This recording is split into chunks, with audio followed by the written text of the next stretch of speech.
Hey everybody, this is Peter with Tabletop Gaming Guild, and today we are doing our fourth video in a five-part series focusing on the product, the Oracle Character Generator from Nord Games.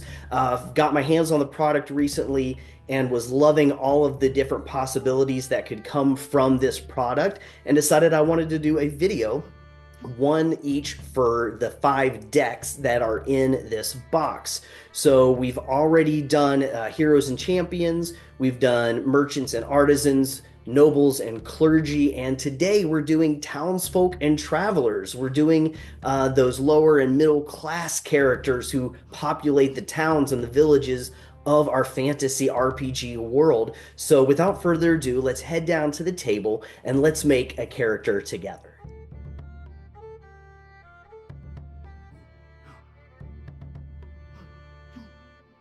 Hey everybody, we're back down to the table for our fourth video in the Oracle Character Generator series that we are doing here at Tabletop Gaming Guild. And in this video, we're going to be making another character utilizing the deck of cards that comes in the Oracle Character Generator from Nord Games. And this deck specifically focuses on townsfolk and travelers. So if you've not watched any of the other videos in this series, we've done three other videos so far. One is using the deck Heroes and Champions, the second one Merchants and Artisans, and the third one's Nobles and Clergy. But now we are doing Townsfolk and Travelers. So there are five decks of cards that come in the Oracle Character Generator. The fifth one is the one that we'll be doing next, and that is Villains and Scoundrels. But the idea is the same for each of these decks. Within each deck are five miniature decks, and one of them is going to give you the role for your character, one, the personality, another, the motivation, another, the flaw, and then the intrigue for your character. The idea is that these cards, these decks, will give you the skeleton with which to flesh out a character that you might want to be using in a fantasy role-playing game as a player character or as NPCs to fill your fantasy world. So the heroes and champions, that's more for your player characters and or other heroic NPCs. So if you're a game master, you could utilize that deck to help your players create a player character, or you can use it to create NPCs for your world. And then the rest of the decks are more specifically going to be utilized for the game master to be making other characters to again populate that fantasy world. And this deck is all about townsfolk and travelers. So these are probably some of the more just generic individuals, lower class, middle class characters that your players may come in contact with. And I'm loving this because it's giving me the ability to very quickly, easily make characters that are a little bit more fleshed out than probably what I've really done in the past with my NPCs. And so what I wanted to do was make this series of videos to showcase how these decks work and do one video for each of the five decks. And so let's go ahead and do that with this one. I'm going to do the same thing that I've done in the other three videos. I'm going to shuffle each of these decks, draw one card from that deck, and then on the card, we will have the chance to roll our D4 to choose one of the four options. We'll write down our results, and then I will come up with a paragraph summary of that character with which I could later go in and more thoroughly flesh them out. So let's go ahead and shuffle up our five little decks here for the townsfolk and travelers. Again, we've got the role that the character is going to play. We have the personality that they're going to have, a motivation, something that is causing them to want to do things in the world, a flaw, which is always great for all characters to have, and something that's causing intrigue with that individual as well. All right, so we've shuffled up our cards. Let's go ahead and flip over our roll. So for this townsfolk and or traveler, we have drawn the acolyte.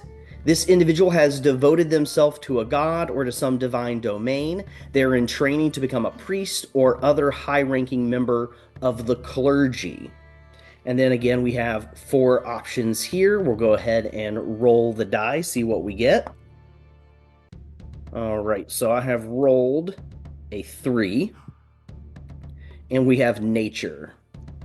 This individual spends much time communing with the natural world. They might be able to speak to animals and plants.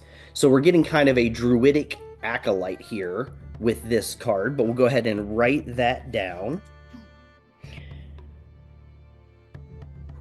So roll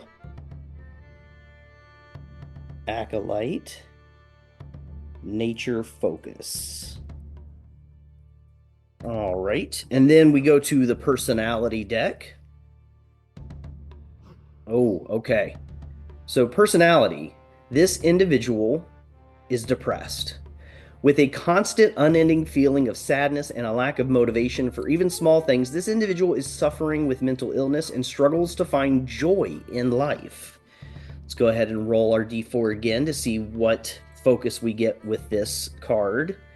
All right, I've rolled a 2. So empty. With a lack of vim and vigor, this individual feels as if they are empty and cannot feel excited or happy about anything. Okay, I'm getting very Eeyore vibes here. Eeyore vibes, if you are a Winnie the Pooh fan, getting that. So that is going to be personality,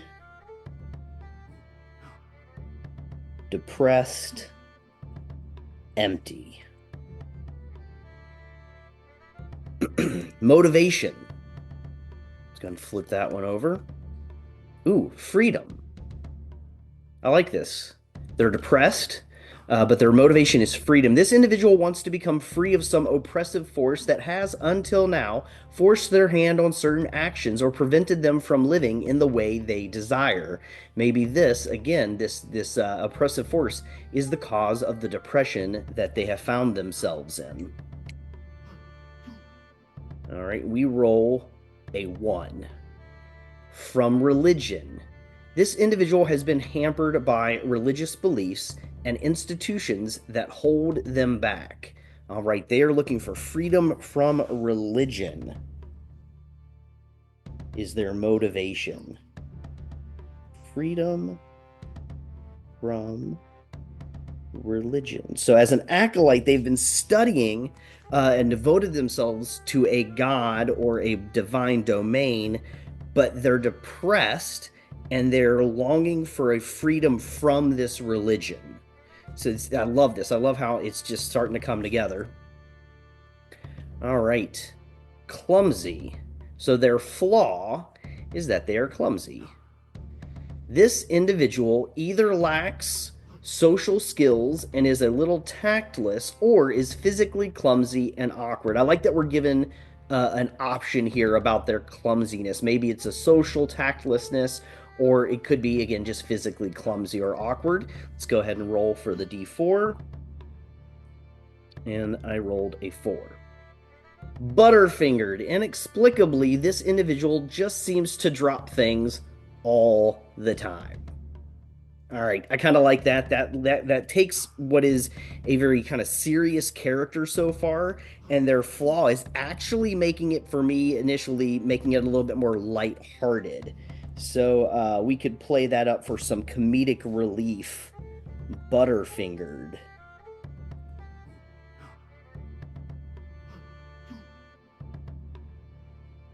All right, and last but not least, a little bit of intrigue for our depressed, butterfingered acolyte.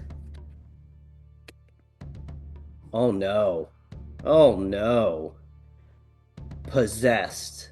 This individual is possessed in some way. It might be obvious in their appearance or behavior, or could only come to light after it is too late.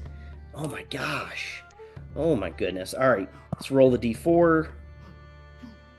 We've got a 3, and that is fiend. This individual is possessed by a fiend of some sort. They might have made a deal with the devil or have made a heinous demonic pact. All right. Man, this is just going to be this has so much potential. This one has so much possibility here. I am super intrigued by this NPC. All right, so they are possessed by a fiend. And again, maybe the possession is something that took place while training to be this acolyte of this domain. They're seeking freedom from this religion, and possibly that is because they know they've been possessed, but they don't know what to do about it. All right. So for my paragraph that I like to usually write, I like to come up with a name for the character, and then I just write out a couple of sentences that kind of, again, give a little bit more structure, a little bit more meat to just these basic ideas. Um, so let's go with Vanillil,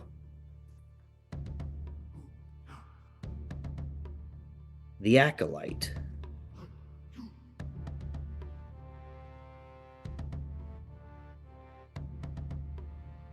All right, she has studied a nature-focused religion, but during that study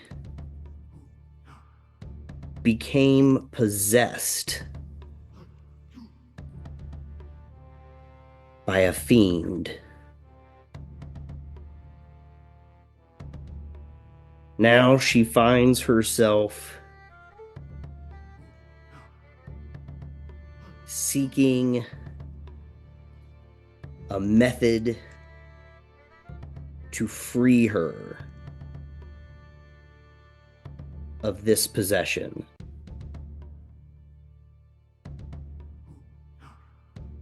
She is also clumsy.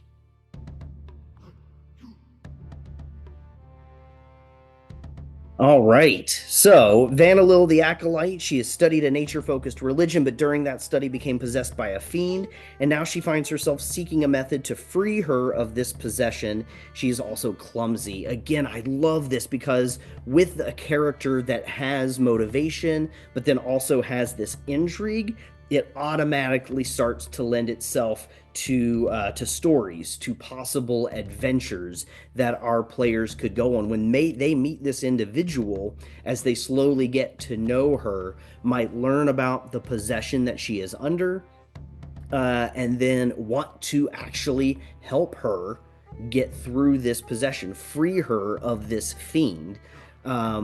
Which would gain them a maybe possible valuable NPC, a friend that they could go to in times of need as well. So a great example again of how these decks work, and the fact that we are not just creating characters with them, but we are creating story hooks.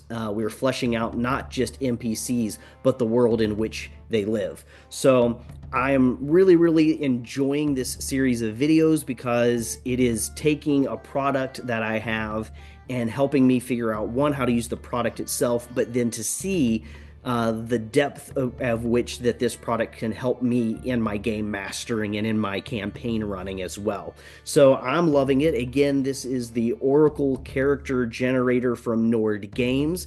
If you found this video or the previous videos to be helpful and you want to check it out, you can head over to Nord Games website, maybe check out your little local and check out your local game store, maybe see if they've got a copy of this product. If you like the video, give it a like, maybe subscribe to the channel. Let us know what you're thinking about our videos.